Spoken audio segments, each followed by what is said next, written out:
बिस्मिल्लाहिर्रहमानिर्रहीम। अस्सलामु अलैकुम वरहमतुल्लाहि वबरकातुहू। तौबा इस्तगफार। अल्लाह ताला की ये ऐसी नेमत है तौबा और इस्तगफार कि अगर आप ये कर लेते हैं तो दुनिया और आखिरत में आप कामयाब हो जाते हैं। और अल्लाह ताला से ये दुआ किया करें कि अल्लाह ताला हमें तौबा इस्तगफार करने की तौफीक अता फरमाए। आप सल्लल्लाहु अलैहि व आलिहि वसल्लम ने फरमाया, जो शख्स ये कलमात कहे तो अल्लाह ताला उसे बख्श देता है, हुआ लड़ाई से भागा हो। वो कलमात ये हैं, यानी अगर जंग के दौरान मुसलमान और काफिरों की जंग हो रही हो, मुसलमानों और काफिरों की, कोई शख्स वहां से भी भाग जाए, लड़ते हुए भी भाग जाए वापस अपने मुसलमान भाइयों को छोड़कर, तो वो भी, उसकी बख्शिश भी हो जाएगी, हालांकि ये बड़ा गुनाह है।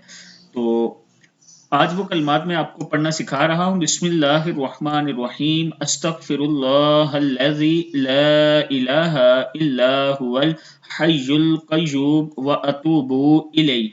मैं अल्लाह से माफी मांगता हूँ, वो अल्लाह जिसके सिवा कोई माबूद नहीं, जिंदा है, कायनात का निगरान है, और मैं इसी के हुजूर तौबा करता हूँ।